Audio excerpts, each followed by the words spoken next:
Domestic violence, you must hear it all the time to stop dads from seeing their kids. Well, that's not the only sort of allegation. What about sexual abuse?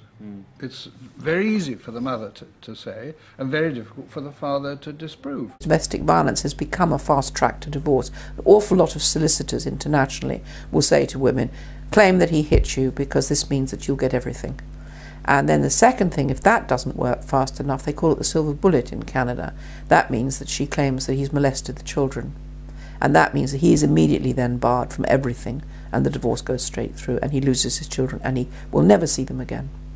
Fathers are often falsely accused of child sexual abuse by women seeking custody of a child, and to ensure punishment for the man she no longer loves.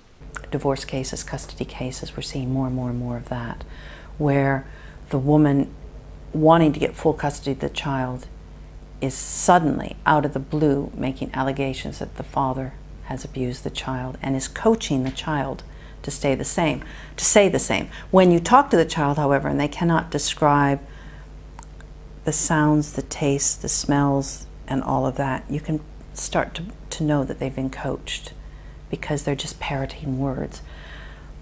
But it's so destructive, both to the child. I have no patience at all with parents who use that, with the mothers who use that as an allegation against fathers to keep them from their children. I think that is wicked. Does it only tend to be that one way? Mothers it does tend to be, yes. We have. I don't know of any cases, there may be some, where the father is alleged abuse by the mother to get custody of the child. In your experience, how many of the allegations of abuse or violence are substantiated? Well, I think that's a very difficult question. I would think probably not a lot.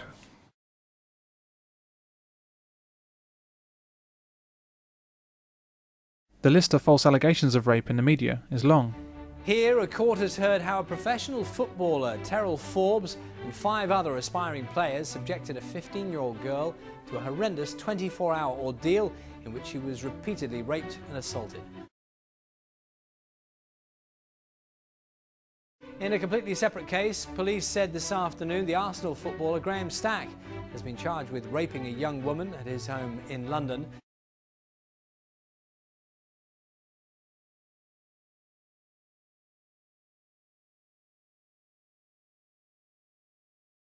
A chap in Minehead who was working at Butlins, and this girl accused him of raping her.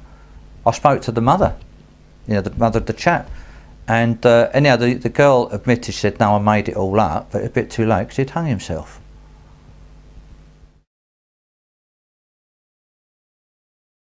For a start off, I don't actually understand blokes that do rape women, okay? It's a disgust. I can't even imagine what they've got to be animals. So can you imagine being accused of doing that and everybody's believing it, and even perhaps when you're clear there's, and you've got your name in the papers, and it usually seems to take about 1 year or 2 years before it all comes to court. What do you do in that 2 years when if you're a teacher, you're suspended from school or you're sacked during that time? So you can't find work because nobody's going to employ you, and all your neighbours are aware that you're up on a rape charge. So you regard rape as not an ordinary crime to be accused of? Not equivalent to... Oh no, I'd sooner be accused of nicking something than that, definitely. And if I hadn't nicked it, I wouldn't want to be accused of rape. That could destroy everything, couldn't it? It could destroy your family life as well.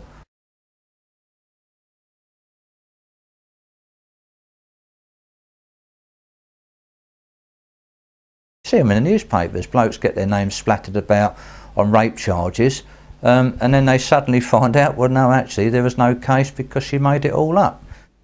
We had foster girls here, and I know 1 or 2 of those used to make out they'd been assaulted in the streets because they got back late, you see.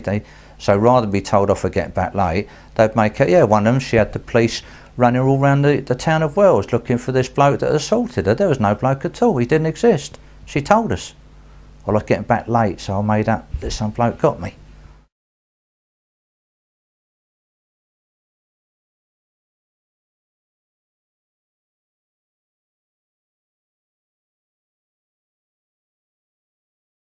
Many women actually just love to see themselves as victims of abuse.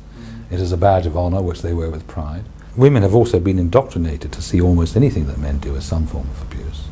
studies, for example, in America, such as one by Cannon, who investigated very closely 109 forcible rapes somewhere in the state of Indiana, a small town in Indiana, discovered that out of those 109 alleged forcible rapes, 45 were false allegations. Some 40% of women eventually retracted and changed their minds about what had happened to them. So what you don't do is you don't put yourself in a situation where you're in a car alone with a woman that you don't know at all, or in a lift alone with a woman you don't know at all, because there's always that danger.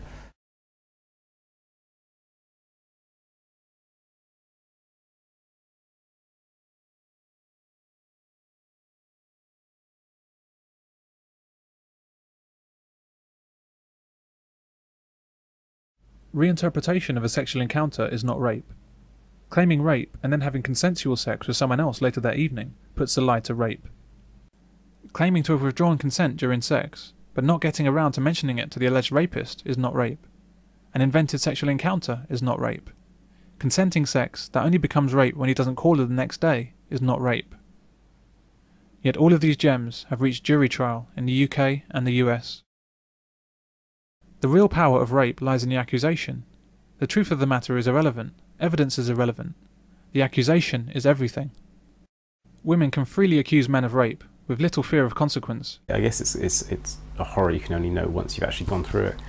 I know that at any point somebody could come forward and say he raped me, and I would automatically be in trouble. I would automatically then have to find, it's not a matter of saying, well, I didn't do it. I would have to then find a way to prove I didn't do it. It's going to be really difficult. And anybody can say it about me. Often, the reasons for women crying rape are laughable. Laughable to everyone, that is, apart from the accused man. Women will lie about rape to explain their pregnancies. Women will lie about rape to get compensation. Women will lie about rape to get a payoff from a celebrity. Women will even lie about rape if they're not satisfied in bed.